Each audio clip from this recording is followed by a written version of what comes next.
Hey guys, Jason at Hard Money Bankers. I want to let you in on a little secret of how you can buy a lot more properties than you're currently buying without really having to spend much more money out of pocket.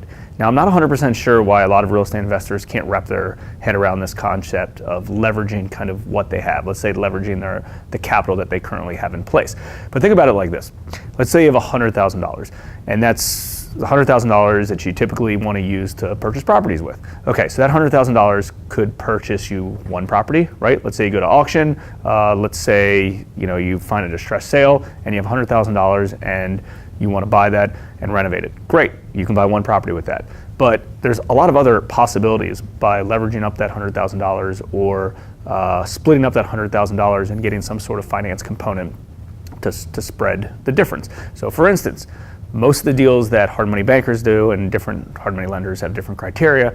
The borrowers need, anywhere between 10-20% in the deal. Let's just call it 20%, right? So for every $100,000 we lend, they need $20,000 out of pocket. Okay, so right there, instead of spending $100,000 to buy one property, you can spend $20,000 to purchase that property. And if you do the math, that means you could have 5 projects going on at once instead of one project going on at once. Endless, for some reason, auction buyers can't grasp this. Small builders can't grasp this. There's a lot of investors out there that don't understand this concept. And one of the rebuts is, well, I'm not going to spend rates, hard money rates or private lending rates. It's too expensive. The deal it just doesn't make sense to me. And I'm going to get to that in a second because I'll show you that the cost of that capital, especially if you're getting in and out of a project very quickly, isn't all that expensive. It's significantly cheaper than you may think. But I don't know why, but I talk to a lot of people on a regular basis and they can't grasp the concept. They say, well, I only have enough money to buy 2 properties at a time, and when I'm out, I'm out. But they lose out on the next opportunities. Or they go to auction and they have, a few deposits and they're like, cool, I can't buy this property. I bought all that I have the cash for. There's so many ways to leverage up. It doesn't have to be a hard money lender. It doesn't have to be a private lender. It can be a bank. It can be some sort of like joint venture partnership. There's endless. You need to be creative. In real estate, you need to be creative. And we all know that sometimes we miss out on good opportunities just because we feel like we don't have the resources to do it and we don't have the cash to do it. So it's a pretty easy concept. If you have $100,000, you could either buy one property for $100,000, or you could buy 2 properties with putting 50 into each and getting financing for 50 into each, or you could buy 5 by putting 20 into each, right? You do the math based on it that way.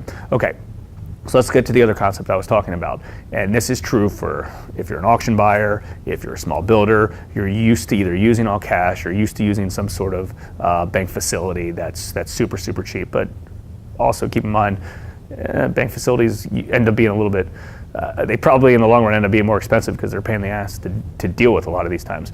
So in the world of private lending and hard money lending, keep in mind the interest rate is an annualized interest rate, right? It's annualized. So if you have that money out for a short period of time, that the money cost is significantly less. Okay, so let's just use 13 and 3, the 13 and 3 concept, okay?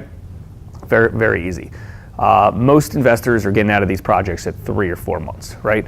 Let's just say 6 months. Let's just round up to 6 months. Let's just say it's a bigger project, permitting issues, having a hard time getting it sold, whatever. 6 months. Okay, so you take 13%, 13% is the interest rate, annualized, divide that by 2 because you don't need it for 12 months. You only need it for 6 months. So that's 6.5%. So that capital is only going to cost you 6.5% to borrow it. So yes, if you're using a hard money rate, the hard money lender, they're probably gonna have some points too. So let's just say 3 points on that. So you have the 6.5% on the interest rate, and then you have the 3 points. So that's 9.5%. So what that means is for every $100,000 you borrow from a hard money lender or a private lender, you're gonna spend just over between $9,000 and $10,000 in costs.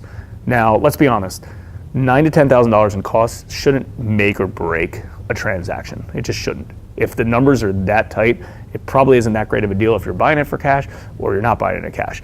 But again, so let's just round up and say it's $10,000. For every $100,000 you borrow, it's costing you $10,000 to do so. Well, keep in mind, before, obviously, most of your profit potential is probably $25,000, $30,000. So you do one deal at $100,000 and you're going to make, with cash, you're going to make 20, 30 grand. Well, at the same time, if you do 5 deals, and you make that same profit, yes, you're giving some back because you're paying interest of that $10,000, but you're making substantially more money on that if you're doing more deals. So again, this isn't a conversation of like, well, I don't want to do more deals, I can't handle more deals. This is a conversation of auction buyers, small builders, other rehabbers complaining that they don't have enough funds, they don't have enough capital to do all the deals, and they're missing out on good opportunities.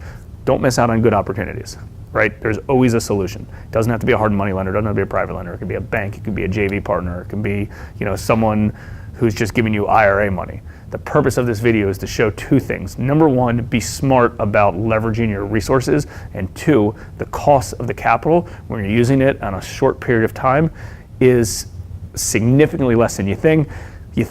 And a third thing that I'm gonna leave you with is if you own other pieces of real estate or other pieces of collateral that you don't mind a lender collateralizing short term in order to leverage the amount of money they're willing to give you on a project, definitely do it.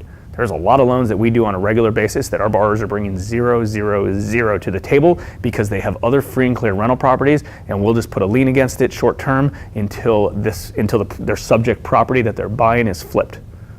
And they need the money on that. So they need $100,000. We do a lien against the subject property and the cross collateral piece of real estate. They don't have to bring any money to the table, zero, true zero money into the deal because we're properly collateralized against another property that they own.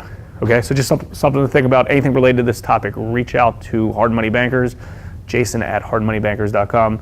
That's what we do. We get creative, and we're trying to find good real estate solutions to help you, especially in an environment we're at now that it's competitive out. So you got to be creative and do whatever you can.